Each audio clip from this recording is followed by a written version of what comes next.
Hello po muli mga kabayan, kamusta po ang lahat? Sana po nasa mabuti po tayong kalagayan mga kabayan kahit po napakahirap po sa bagong Pilipinas ang ating buhay. Magandang umaga po muna, tanghali, hapon, gabi. Madaling araw po sa ating lahat, saan man sulok ng bansa o mundo tayo naroon. Naway maingatan po tayo mga kabayan. Ito po, umpisahan na po natin, komentuhan po natin ito mga tambay.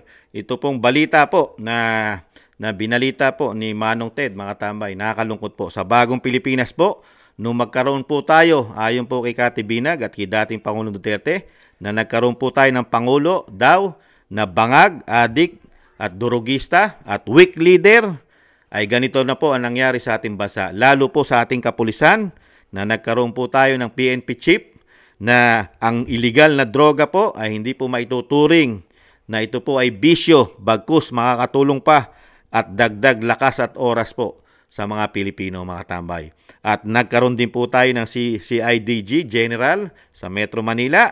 At syempre po si General Torre, kamusta po kaya ang kanilang hinahawakang kapulisan sa Metro Manila? Ano na po kaya? Kamusta na po kaya ang ating pulis? Ngayon po kasi, baliktad na po. Sa panahon po ni dating Pangulong Duterte, ang mga kapulisan po ay tumutugis po ng magnanakaw.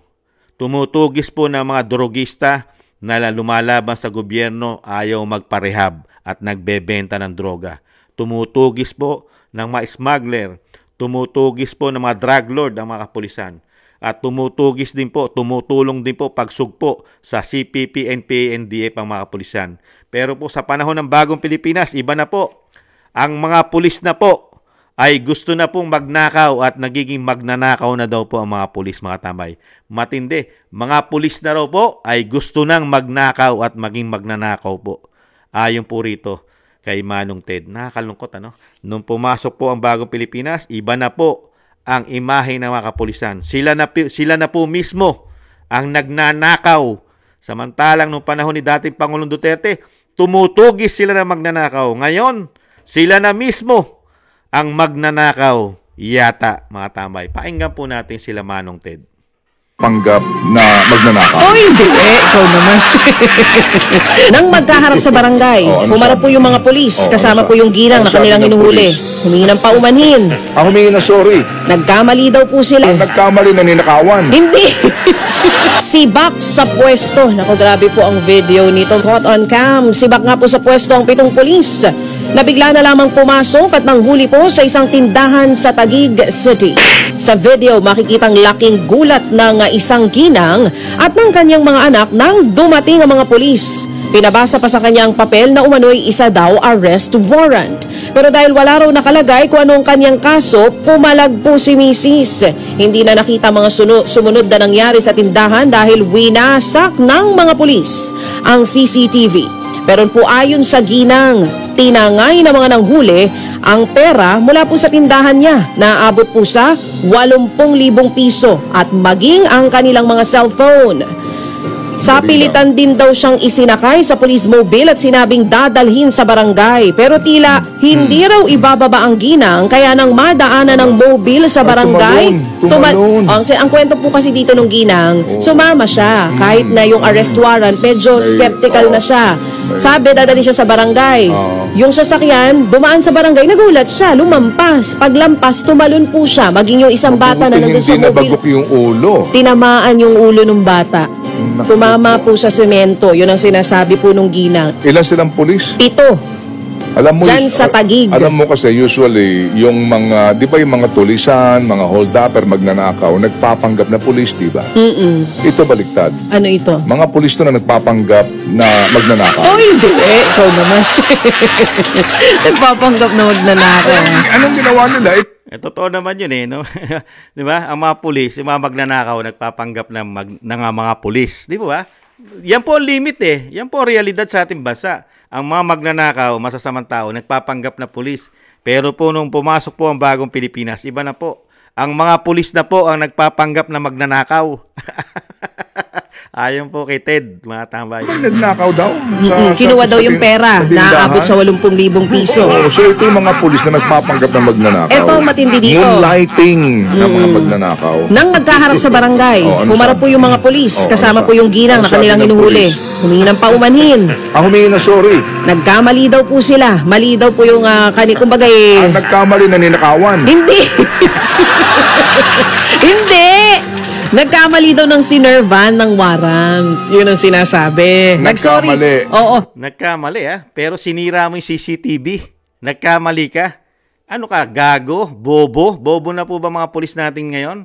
Ni hindi mo walang tinignan ng pagkakilanlan nung nag-serve ka ng warrant of arrest? Sige nga. Saka mismo yung babae sinasabi niya, kino-question niya na yung warrant of arrest. Hindi siya yon. Di ba? Pero naniwala ba sila? Hindi. Saan po sila naniwala? Doon sa kinuha nila na pakinabang na sinasabi po na magnanakaw. Hindi na yata nais sa uli yung pera. Nagsorry mga pulis. Okay. Pero, ang sabi ng ginang, hindi na po naibalik ang pera. Hindi, mali yun. Ang sabi ng ginang, doon kayo sa presinto magpaliwanag. Ay, gano'n? Pero hindi, ito seriously mga kapatid, humihingi po ng tulong itong ginang sa NCRPO. Sinasabi niya natatakot po siya para sa kanilang kaligtasan. Yun ang sinasabi niya. Sa ngayon po, iniimbestigahan na ng National Capital Region Police Office ang insidente at nasibak na po itong mga pulis na sinasabi. Yung sibak na yan, ano lang yan, relieve lang yan. Pinost kasi ito online, baby. Kaya nga, relieve lang yung mga pulis, hindi Yun na tanggal nga, sa servisyo. hindi patanggal. Dapat yan, summary dismissal proceedings. Oo, hanggang sa dulo. Hindi, ngayon, dapat si DILG chief. Dapat may makausap ka tungkol dyan. Remulia, sige. Pwede natin kausapin. Dapat kausapin mo. O Napolcom, para Mga tambay, kikilos kaya dyan Napolcom, DILG Secretary. Mga tambay, ano na, kamusta na? General Torres, ang mga pulis natin sa Metro Manila. General Marbil, kahanga-hanga po ang mga pulis. Di ba? Ang mga pulis po, hindi raw po dapat ang mga pulis ay sangkot. Lalong-lalo nung sinasabi nyo nung panahon ni dating Pangulong Duterte. Di ba? General Marbil, ano sinasabi nyo? Ang mga pulis ay hindi po pwede na tumino. Ganun ba? Kasi sa panahon ni dating Pangulong Duterte, ang mga pulis tumino. Pero sa panahon nyo po yata ngayon, ang mga pulis ay nagpapanggap na pong magnanakaw, mga tambay. Paano nyo hindi sasabihin mga nagnakaw? Diba? Unang-una, sinira ang CCTV. Kinuha ang pera na hindi bababa sa 80,000 plus. Pati ang mga cellphone nila, mamahalin yan. Hindi na naibalik ang pera. Humingi lang ng dispensa. Pero yung pera hindi na ibalik. At yung damage perwisyo na ginawa nila doon sa ginang at sa kanyang negosyo. Tingnan nyo po, gano'n na po kalupit sa atin ngayon. Ganyan, naranasan po ba natin sa panahon ni dating Pangulong Duterte? Yan, sige nga. Dahil mismo ginawa ni dating Pangulong Duterte, nung umupo siya, tinarabaho niya lahat ng eskalawag, pulis, at ang mga ninja cops. Real talk, di po ba? Ngayon po ba, tinatrabaho po ba ng kapulisan sa bagong Pilipinas? Mga kabayan, sa katunayan nga, pati droga, ayaw na po nilang linisin ng droga ngayon dahil nga hindi daw po ito maituturing. Di umano, ayon sa PNP chief ng Pilipinas natin ngayon sa bagong Pilipinas. Hindi maituturing na bisyo ang droga. Paano po yan? Dapat po i-drug test po yan mga pulis na yan. Baka yan kasama po doon yan sa mga hindi natutulog. Kasi ang Pangulong Marcos ay hindi daw po siya natutulog na para daw po sa pagtatrabaho niya sa atin mga tambay. I-drug test din po yung mga pulis na yan. Baka hindi rin po natutulog yan kasama ng Pangulo ng bansa. Mga kababayan. Ibang klase po, no? Nakakalungkot. Ganito po nangyayari sa atin. Sa hirap na po ng buhay na puro pangako po ang binigay sa atin na hindi naman natupad. Dinala lang po tayo sa puro korupsyon ng 3 taon. Ngayon, pati po ang sinasabi natin na sila ang magbabantay, magbibigay ng seguridad sa atin. Mga pulis, mga pulis. Nakakahiya dito sa mga pulis na ito. Nakakahiya. Tinaasa na ni dating Pangulong Duterte ang mga sweldo nito. Tinaasa na kanila ang mga allowances. Tinaasa na po. Tinaasa na rin ang mga pension kung sila ay magre-retired o magre-retiro. Pero ano pa ang ginagawa ng mga kapulisan natin ngayon? Pinapasok pa rin ang masamang gawain. Di po ba? Di lalo na droga. Kung yung pagnanakaw nga, napakadali nilang pasukin. Droga pa kaya ngayon? na laganap ang droga sa ating bansa? Di po ba? Napakadali po kasi sa pulis gumawa ng masama, lalo ko ito'y nagiging gago at nagiging addictus. Kaya nga dapat nga po dito sa mga pulis na to, unahin ang drug test. Baka ito'y gumagamit ng droga at wala na sa katinuan. Dahil mismo pati pagnanakaw, pinapasok na nila. Tapos ay sasagot lang ng mga pulis, nagkamali po kami nang ise-serve ng warrant of arrest. Ganun lang. Nasaan na daw yung pera? Ganon. Ganon po katindi ang ating kapulisan yata ngayon, lalo po ang pulis sa Metro Manila. Ganon po pala ngayon. Mga kababayan, ibang klase po pala ngayon sa ating bansa. Mga kababayan, ibang klase na po ang nangyayari po sa pamunuan po ng mga kapulisan. Never po natin dinanas yan ng 6 na taon kay dating Pangulong Duterte. Ang mga kapulisan natin ay nasasangkot sa pagnanakaw, sa nakawan o sa pagnanakaw. Hindi na po sila halos nasasangkot. At hindi na po halos nasasangkot sila sa bisyo na droga ng 6 na taon dahil nilinis po ni dating Pangulong Duterte. Sa bagong Pilipinas, mukhang mas kinakampihan po ngayon ang gumagamit ng droga, mga kababayan. Yan po ang naging achievement po ng 3 taon ng bagong Pilipinas. Kaya po dito, ano kaya naman ang masasabi ng kapitapitagan na napakagaling na mga general katulad ni General Marbil at siyempre po ng ating PNP chief na si General Marbil, mga tambay, at si General Torre, mga tambay. Ano kaya masasabi ni General Torre at ni General Marbil, mga tambay? Mismong mga kapulisan. Napakarami po yan. Nasasangkot po. Kaya nga po ano sabi ni Manong Ted, ibang klase na po ngayon sa ating bansa. Ang mga magnanakaw, nagpapanggap na pulis para lang makapagnakaw. Pero ngayon baliktad na. Ang mga pulis na nagpapanggap na magnanakaw. Dahil nga may mga baril sila eh. Pwede sila magdala ng baril. Hindi sila kukwestiyonin. Kaya madali po sa kanila gumawa ng masama kung itong mga pulis na to ay mga eskalawag. Di mo ba? Kaya nakakalungkot po, nakakatakot po. Nakakatakot ang ating sitwasyon, mga kababayan. Nakakatakot. Kasi po nagkaroon po tayo ng Pangulo na ang Pangulo natin talagang ibang klase po ang nabigyan po tayo ng pamamahala na tinatawag po ng dating Pangulong Duterte na ito po daw ay bangag at weak leader at ganun din po ang sinasabi ni Kati Binag. Nakakalungkot lang po na meron tayong mga ganito na nakikita po natin na ang ating mga kapulisan sa kabila ng tinarabaho at pinaghirapan ni dating Pangulong Duterte na yung imahe po nila ay mabago kahit papaano dahil napakatagal na panahon na talagang yung institusyon nila ay nabulok. Nabulok po, di ba? Kinain ng sistema sa pagiging sugapa sa kapangyarihan, pera. Pero nung maalis lang po si dating Pangulong Duterte, ano na po nangyari, mga kabayan? Ano na nangyari? Nagkaroon lang po tayo ng Pangulo. Napalitan lang po Pangulo. Nagkandaleche-leche na po ang nasimulan po ng dating Pangulong Duterte. Nagkandaleche-leche na, mga kababayan. Nung magkaroon lang tayo ng Pangulo na ganito.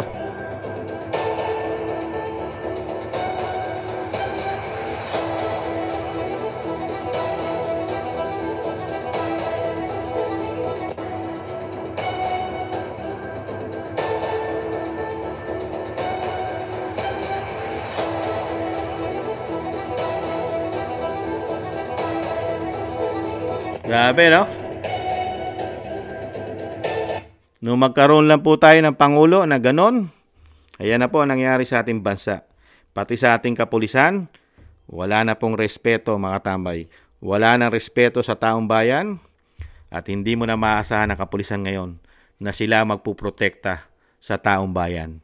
Kasi pati po ang ating magpuprotekta sa ating bayan ay nagiging kriminal na po at magnanakaw, mga kabayan. Nakakalungkot. Kaya po mamimiss po talaga natin Mamimiss po talaga natin si Tatay Digong, mga tambay. Iba po talaga yung may kamay na bakal. Kasi kung wala kang kamay na bakal sa mga kapulisan, hindi ka susundin Hindi ka susundin. Hindi po natin kailangan, mga kabayan. Hindi po natin kailangan ng ganitong presidente. Hindi po kailangan ng Pilipinas. Hindi po titino ang Pilipinas pagka ganito po ang presidente ng bansa, mga kabayan. Never pong tumino.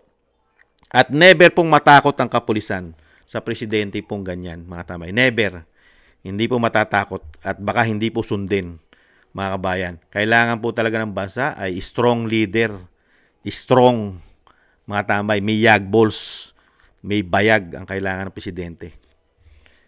Yan po mga tambay, bago tayo magtapos, Team Suka po mga kabayan.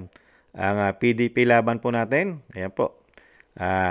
Sana po, loobin na sila yung palarin para po magkaroon na po tayo ng batas, lalo-lalo po bitay para sa mga magnanakaw. At syempre po, drug test, maging batas po para sa mga politiko na mga bangag, mga tambay at tumatangkilik po sa droga. Sa pangunguna po ni Senator Bato de la Rosa, Bongo, Marcoleta, Lambino, Kibuloy, Salvador Rodriguez, Bondok, Hinlo, mga tambay. Ang Team Suka. Muli po mga tambay, maraming salamat po. Kahit po nakakalungkot po nangyayari po sa ating bansa dahil pati po ang mga kapulisan ngayon ay nagpapanggap na pong mga magnanakaw, mga tambay. Kapulisan, talagang sumasideline pa, ang ginagawang sideline pa ay kasamaan. Napakalaki na po ng dinagdag na sweldo sa kanila nung panahon ni dating Pangulong Duterte. Halos na doble. Pero sa kabila nun, iba rin po pala. Kahit taasan mo ang sweldo nila, iba po kasi kung ikaw ay nasasangkot. Kaya nga po sinasabi ko kailangan i-drug test yung mga yan. Baka yan ay may mga bisyo. Kasi kung yan ay matitinong pulis, hindi papasukin yan ang pagnanakaw. Yan po, ipapasukin lang nila yan kung may karga-karga silang bisyo. Dahil alam naman po natin, ang bisyo na droga ay napakagastos po niyan. Napakamahal po ng droga. Di po ba? Gakulangot pa nga lang. Magkano na droga niyan? Hindi na bababa yata sa 1,000 yan. Pataas, di po ba?